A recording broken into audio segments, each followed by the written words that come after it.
नमस्कार। SME express के आज के इस सेशन में हम बदलते दौर में एसएमईज की तैयारियों का जायजा लेंगे। हम ग्रोथ के मौकों पर मंथन करेंगे और एमएसएमई लीडर्स के साथ मिलकर स्मॉल बिजनेसेस को सपोर्ट करने की कोशिश करेंगे।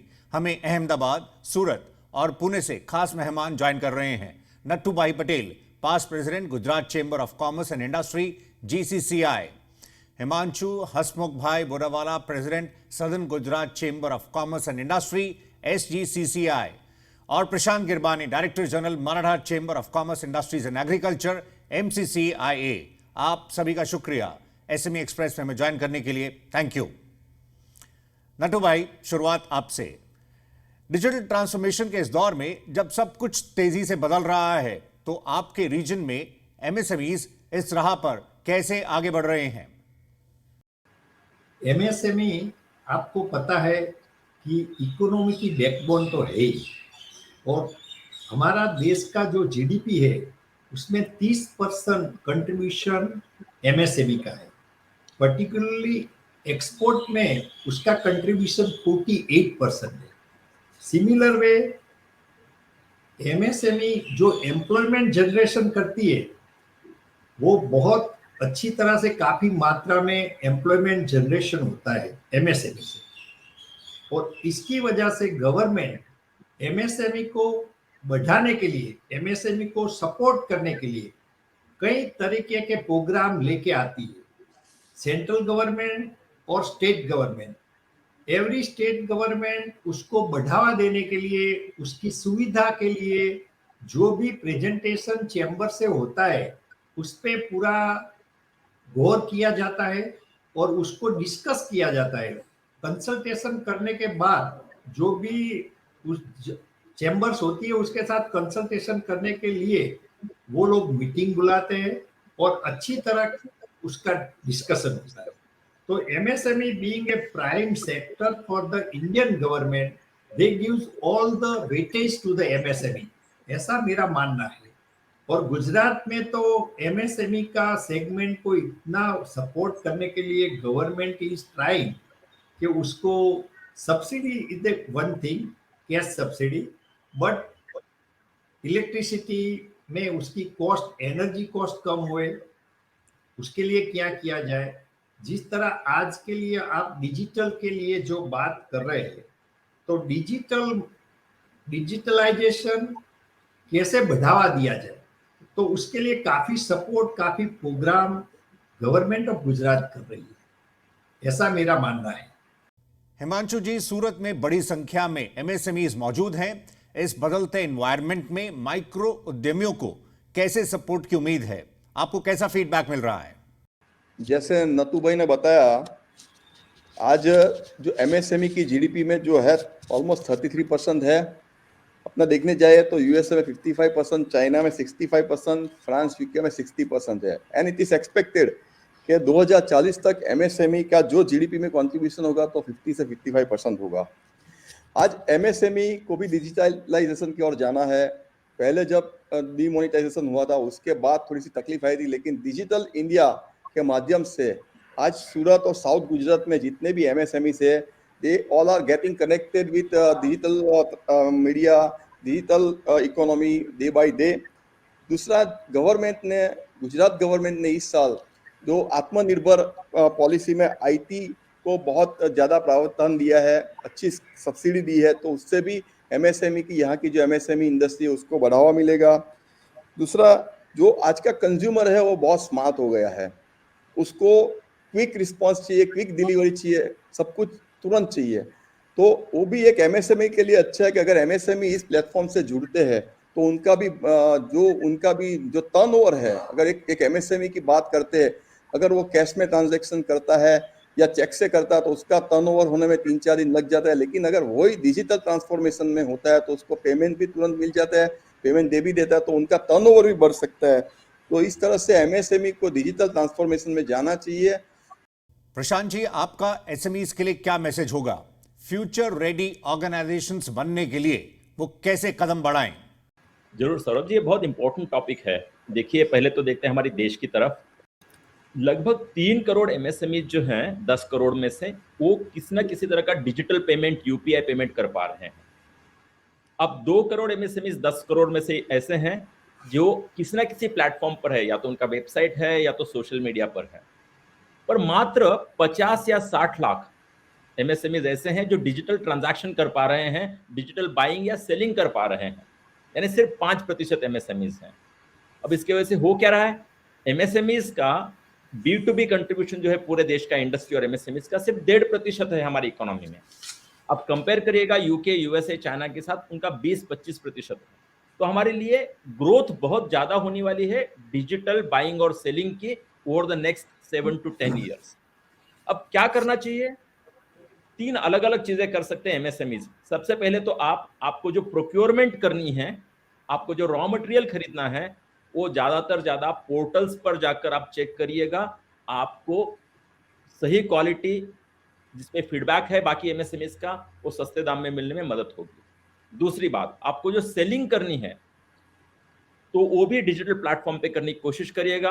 उसमें आपको एक्सपोर्ट में भी मदद होगी, क्योंकि कई सारे बायर्स जो बाहर के देश के बायर्स है वो डिजिटली आपसे ट्रांजैक्ट करेंगे।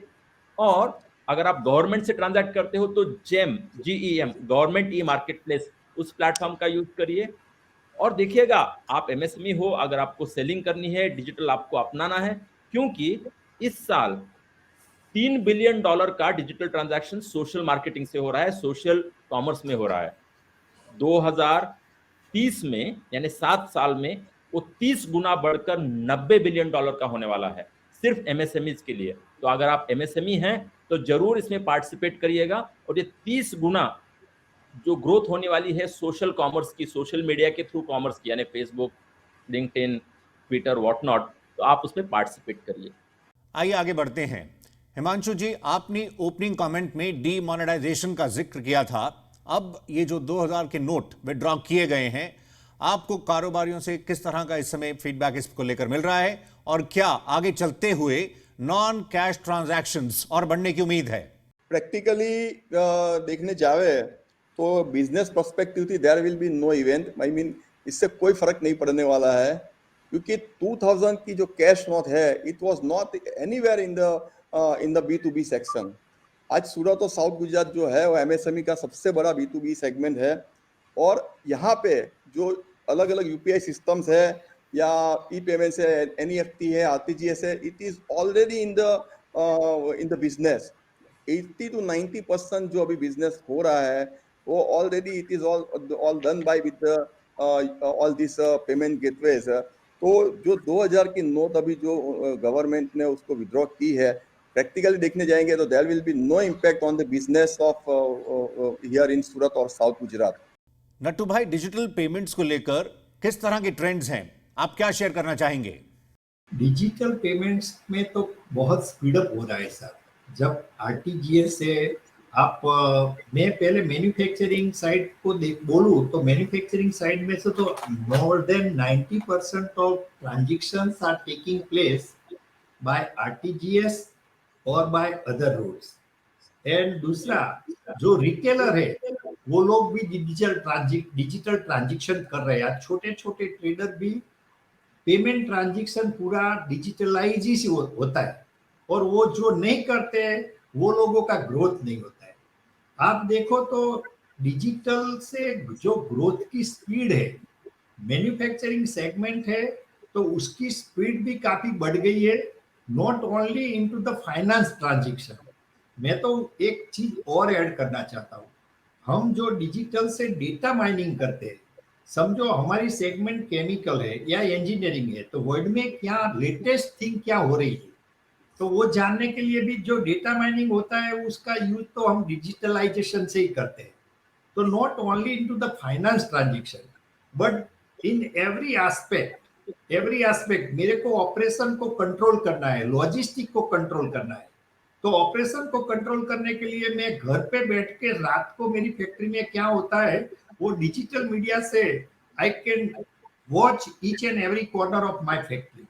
सो ऑपरेशन को सही तरीके से जो माइन्यूटली आप चेक कर सकते हैं, कॉस्ट रिडक्शन कर सकते हैं, लॉजिस्टिक की कॉस्ट रिडक्शन करते हैं कि हमारा जो माल इधर से कलकत्ता जा रहा है तो हमारा ट्रक जो हमसे जो हम रिवर्स ऑक्शन करके हमारी लॉजिस्टिक कॉस्ट कम करने के लिए ट्राई करते हैं। तो रिवर्स ऑक्शन में डिजिटल मीडिया का यूज करके आज हमारी बचत परचेज में, लॉजिस्टिक में, सब जगह कम हो रही है। तो आज डिजिटल मीडिया के बिना एमएसएमई को सबसे ज्यादा फायदा इसलिए हो रहा है कि एमएसएमई चलाने वाले होते ओनर वन, एक ओनर खुद या उसका पार्टनर, 2 पार्टनर या 3 पार्टनर। तो marketing, sales, collection and operation, so all 4 factors जो मैन्युफैक्चरिंग का बेस गिना जाता है, उसको कंट्रोल करने के लिए if you are using digitalization in full swing, you are much ahead than your competitor. So in Right, 21st decade, without digitalization uses, you cannot grow your business. So digitalization is only the signing era for the future. Prashant ji, देखा जाए तो बदलाव की हवाएं चल रही हैं। Cloud MSMEs के लिए बहुत कुछ बहुत तेजी से बदल रहा है। जैसे जैसे और एमएसएमईज फॉर्मल चैनल की तरफ बढ़ रहे हैं और इससे ये जो डेटा जनरेट हो रहा है, आपको लगता है ये कारोबार करने के डायनेमिक्स तेजी से बदल देगा? ये जो डेटा जनरेट हो रहा है बहुत इंपॉर्टेंट है, क्योंकि एज मेनी पीपल से data is the new oil, data is the new wealth. अब उदाहरण लेते हैं इसका, जैसे कि मेरे पास अगर प्रोक्योरमेंट का डेटा है तो मैं चेक कर पाऊंगा कि मेरी प्रोक्योरमेंट में कैसे और एफिशिएंट करूं। अगर मेरे पास इंटरनल ऑपरेशंस का डेटा है तो मैं ऑपरेशंस को एफिशिएंट बना पाऊंगा। अगर मेरे पास अगर डेटा है कि कहां पर क्या परचेज किया जा रहा है तो मेरी बिजनेस डेवलपमेंट या सेल्स में उसका फायदा होगा। इसके साथ ही एक बहुत इंटरेस्टिंग कॉन्सेप्ट आई है अकाउंट एग्रीगेटर की कॉन्सेप्ट। हमें सबको पता है कि एमएसएमईज को आसानी से और कम दाम में, कम इंटरेस्ट रेट में अगर लोन मिले तो बहुत अच्छी बात होगी। अब होता यह है कि एमएसएमई छोटी होती है, छोटी कंपनी होती है, तो इसलिए उनके पास कई सारे मॉर्गेज रखने के लिए एसेट नहीं होते हैं। तब अभी गवर्नमेंट का एक पहल है कि आपको आपके कैश फ्लो के बेसिस पर, यानी अगर आपने कुछ सामान बेचा है और उसके आपको पैसे आने हैं और आपकी हिस्ट्री अगर दर्शाती है कि आपको ये पैसे आते हैं समय पर, तब अकाउंट जो आपका डेटा है कैश फ्लो का, वो अकाउंट एग्रीगेटर के पास जाता है और अगर आपने कंसेंट दे दिया कि आप ये इस्तेमाल कर सकते हैं डेटा, तो बेसिस ऑफ आपका कैश फ्लो आपको फॉर्मल लोन यानी फॉर्मल क्रेडिट मिल जाता है। So I think it's a very very big thing, because आज भी हमारे देश में 20 से 25 लाख करोड़ का जो लोन है एमएसएमईज लेती हैं, वो इनफॉर्मल लोन है। तो उसे फॉर्मलाइज करने में इसका बहुत बड़ा योगदान होगा। हिमांशु जी, सूरत तो टेक्सटाइल का एक बड़ा सेंटर है। आप ई कॉमर्स स्पेस में जो हलचल हो रही है उसे कैसे रीड कर रहे हैं, और ऐसे में स्मॉल बिजनेसेस को कैसी रणनीति बनानी चाहिए? जी, जैसा आपने सूरत का बात बताया, आज की डेट में सूरत में करीब daily 6 lakh online garment fabric का ट्रांजैक्शन हो रहा है और वो भी डिजिटल मीडिया से। आज की डेट में देखने जाए तो सूरत में फुटवेयर मैन्युफैक्चरिंग है, डायमंड है, उसके साथ साथ जो दूसरे भी ई कॉमर्स बढ़ रहे हैं। तो सूरत डे बाय डे जो एमएसएमई का हब है, day by day they are going online. पहले क्या होता था कि जो एमएसएमई है, यहाँ का जो टेक्सटाइल सबसे बड़ा हब है, तो अगर उसको माल बेचना था तो यहाँ से होलसेलर है, वहाँ से फिर सेमी होलसेलर, फिर रिटेलर पे जाता था। आज की डेट में कोई भी एमएसएमई अगर वो अपना प्रोडक्ट को डिजिटल प्लेटफॉर्म पे लॉन्च करता है तो उसका सेलिंग वहीं से बढ़ जाता है। और दूसरा सबसे बड़ा फायदा जो एमएसएमई को हुआ है वो ये है कि उसको जो रिटेल का जो प्राइस है वो एक मैन्युफैक्चरर को, एक एमएसएमई मैन्युफैक्चरर को मिल रहा है। तो it is a very good move towards the e-commerce space, moving towards the e-commerce space. दूसरा मैं बताना चाहता हूँ कि अभी जो गवर्नमेंट ने एक नोटिफिकेशन निकाला है कि कंपोजिशन स्कीम वाले भी without GST number they can enrol on the GST, I mean on the online portal. तो ये भी बहुत बड़ा अच्छा मूव है कि जो छोटे छोटे व्यापारी है जिसके पास जीएसटी नंबर नहीं है, जो लोग कंपोजिशन स्कीम में आ रहे हैं, वो भी ऑनलाइन प्लेटफॉर्म पे जुड़ सकते हैं। ये भी एक बहुत बड़ा मूव है। एक चीज हमें मिलना चाहिए कि यहाँ से इंटरनेशनल मार्केट में हम कैसे पेनिट्रेट कर सके, कि अगर यहाँ का कोई एमएसएमई है उसको अपना यहाँ का गुड्स बेचना है तो वो कैसे डिजिटल मीडिया के माध्यम से इंटरनेशनल लेवल पे अमेरिका या चाइना या कहीं पे भी वो बेच सके। वो अगर हमारे एमएसएमई को मिल जाता है तो it will be a big boost to the MSME of Surat and south Gujarat and all India. Prashant ji, इसी बात को हम आगे बढ़ाते हैं। Open network for digital commerce, ONDC की जहां तक बात है, वो एक तरह से ई कॉमर्स स्पेस को री इन्वेंट कर रहा है। इसमें एमएसएमईज के लिए जो असीम संभावनाएं आ रही हैं, उस पर आपकी राय? ये ओएनडीसी जो है एक बहुत बड़ी पहल है। अगर आपको यूपीआई पता है, जिसकी वजह से हम ई पेमेंट कर पा रहे हैं देश भर में, और हमारे यूपीआई के पेमेंट अमेरिका की तुलना में 10 गुना ज्यादा है, तो वही इंपैक्ट ओएनडीसी में लाने की कोशिश है। ONDC is UPI of e commerce. उससे होगा क्या कि आजकल जब भी हम कोई चीज खरीदते हैं तो किसी प्लेटफॉर्म पर जाते हैं, चाहे वो अमेजॉन हो, फ्लिपकार्ट हो, या चाहे और कोई प्लेटफॉर्म हो, बायर और सेलर को दोनों को उसी प्लेटफॉर्म पे जाके ट्रांजैक्ट करना होता है। बट ओएनडीसी प्लेटफॉर्म नहीं है, एक नेटवर्क ऑफ ऑल प्लेटफॉर्म्स है। उससे होगा क्या, आज स्थिति में 50 लाख लोग डिजिटल सेलिंग कर पा रहे हैं। अगले 7 साल में यह संख्या 50 लाख से 10 करोड़ तक जाएगी, डिजिटल सेलिंग करने वाले लोग। आज डिजिटल बाइंग करने वाले लोग 15 से 20 करोड़ है। अगले 7 साल में यह आंकड़ा 70 करोड़ तक जाएगा, यानी आधी पॉपुलेशन हमारे देश की। ये बायर्स 10 करोड़ और बढ़ना और सेलर्स, बायर्स 50 करोड़ बढ़ना और सेलर 10 करोड़ बढ़ना, ये ओएनडीसी से संभव हो सकता है। एसएमई एक्सप्रेस में हम रुक रहे हैं ब्रेक के लिए, जल्द लौटते हैं।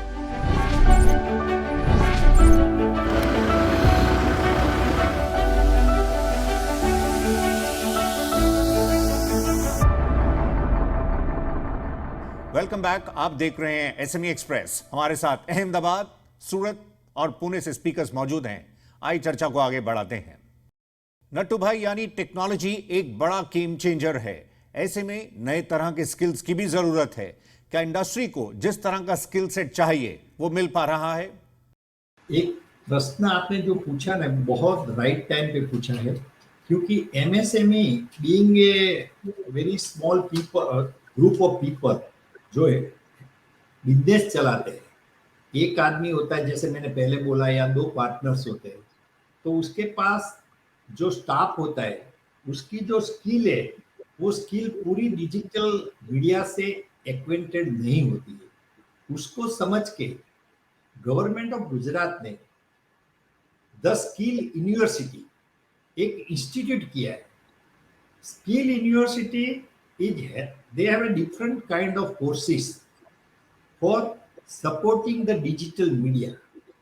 जैसे उसमें क्लाउड फाउंडेशन है, क्लाउड फाउंडेशन का दूसरा जो चीज है cloud security foundation, and also there is a cyber security, जो आज पेमेंट ट्रांजेक्शन में काफी केसेस हो रहे हैं। उसी तरह उसके Python certifications, then diploma in marketing by digital way and the data mining, ये सभी तरह के courses the skill university which is set up by the Gujarat government, and वो लोग as a government they are talking with the different institute and also with the industry that they can provide the skill. They can provide 2-month, 3-month course on each subject to the our employee and upgrade their digital knowledge. By doing this, I think जो लेकुना है digitalisation की speed को बढ़ाने का, particularly MSME, जिस तरह प्रशांत जी ने बोला कि उसमें काफी चीज हो सकती है, तो उसको स्पीड अप करने के लिए government is trying, they are trying as a partner, they invest, they retain a very good people and they give the skill to the required people. हमारे जो एम्प्लॉय है जिसको हमको इस कोर्स कराना चाहिए, तो मशीन लर्निंग फाउंडेशन है, आईओटी है, उसी तरह के सभी चीज के लिए वो लोग कोर्सेज करवाते हैं और उसका डिजिटल मीडिया का नॉलेज जो है उसको अपग्रेड करने में बहुत फायदा उससे होता है, ऐसा मेरा मानना है। तो इस तरह इसकी वजह से काफी स्किल डेवलपमेंट आने 5 साल में बहुत अच्छी तरह से होने वाली है। प्रशांत जी, जैसे नट्टू भाई ने स्किलिंग पर बात रखी है, आप इंडस्ट्री एकेडमिया पार्टनरशिप को कैसे देख रहे हैं ताकि लेटेस्ट डिजिटल टेक्नोलॉजीज को अडॉप्ट करने के लिए एमएसएमईज को सपोर्ट मिल सके? हमने एक एमसीसीआई ने एक मॉडल इसके लिए अडॉप्ट किया इंडस्ट्री एकेडमिया कोलैबोरेशन के लिए। हमने सोचा है कि स्टूडेंट्स को तो ट्रेनिंग देना बहुत जरूरी है ही है, इंटर्नशिप देना, पर उसके साथ अगर हम फैकल्टी को ट्रेन कर पाए, शिक्षकों को ट्रेन कर पाए तो बहुत अच्छा होगा। तो एमसीसीआई जो पुणे में है, हमने 25 फैकल्टी जो उनकी एक बैच बनाई है और इससे कई सारी बैचेस चल रही है। फॉर एग्जांपल, जो फैकल्टी है उनको अगर हमें ईवी में ट्रेन करना है, शायद उन्होंने पहले पढ़ा नहीं है ईवी क्या होता है, तो कैसे पढ़ा पाएंगे बच्चों को। तो इसलिए हम उन्हें 40 आवर्स का एक ट्रेनिंग देते हैं एमसीसीआई के ऑफिस के अंदर। फिर उन्हें हम 5 अलग अलग फैक्ट्रियों में लेके जाते हैं फैकल्टीज को, ताकि वो देख पाए। एकेडमिया को हम इंडस्ट्री में लेके जाते हैं ताकि वो देख पाए कि ईवीज कैसे बन रही हैं, और उनको 5 या 6 इंडस्ट्री लीडर के साथ कनेक्ट करा देते हैं, so that the faculty is more aware of the changes happening around. और जब वो जाकर स्टूडेंट्स को, अपने छात्रों को पढ़ाएंगे, छात्र छात्राओं को पढ़ाएंगे, तब वे और भी सक्षम रहेंगे। तो ये ट्रेनिंग हम 10 अलग अलग विषयों पर देने जा रहे हैं, और इसमें हमें गवर्नमेंट ऑफ महाराष्ट्र भी, जो हायर एजुकेशन डिपार्टमेंट है, वो भी सपोर्ट कर रहा है। हिमांशु जी, चलते चलते आपकी तरफ से एमएसएमईज के लिए क्या सलाह होगी? जी, I can say only one word in one word, digital payment is the future of India. पुराने जमाने में जो पेमेंट की सिस्टम थी, जो क्यूज होती थी इंडिया में, आज वो कहीं पे दिख नहीं रही है, और वो B2C का था। और आज हम चाहते हैं कि इंडिया उस राह पे चले कि B2C होवे या B2B होवे, all payment should be digital, digital and only digital. सिर्फ एक ही चीज गवर्नमेंट से हम कहना चाहते हैं, ONDC is a very good platform. उसमें उस प्लेटफॉर्म को ऐसा बनाना चाहिए कि टारगेट मेट्रो सिटी नहीं होनी चाहिए। आज की डेट में देखने जाए तो India is the biggest hub of MSME। तो जो MSME है, जो एक छोटा व्यापारी है, वो अपना धंधा बंद नहीं करे, लेकिन उसका ये प्लेटफॉर्म का उपयोग सबसे ज्यादा उस MSME को मिले। कि समझो कि अगर कोई आदमी को कुछ परचेस करना है ONDC के ऊपर, तो उसको उसके 5 किलोमीटर के रेडियस में अगर उसको पता चलता है कि मेरे को ये परचेस करना, वो मेरे नजदीकी आदमी है, तो it will be a big boost to the MSME। उनको भी एक संभाल सकते हैं, MSME भी बंद नहीं होगा, वो अपना धंधा बंद नहीं करेगा। तो गवर्नमेंट को हमारी तरफ से ये है कि ONDC should be a win-win situation for MSME and digital payment. Once again, I can say digital payment is the future of India. SME express के सेशन में इतना ही। पार्टिसिपेट करने के लिए नट्टू भाई पटेल, हिमांशु, हसमुख भाई बोरेवाला, प्रशांत गिरबानी जी, आप सभी का शुक्रिया। तो आपसे फिर हम मुलाकात करते हैं अगले एडिशन में। फिलहाल अभी के लिए इतना ही। नमस्कार।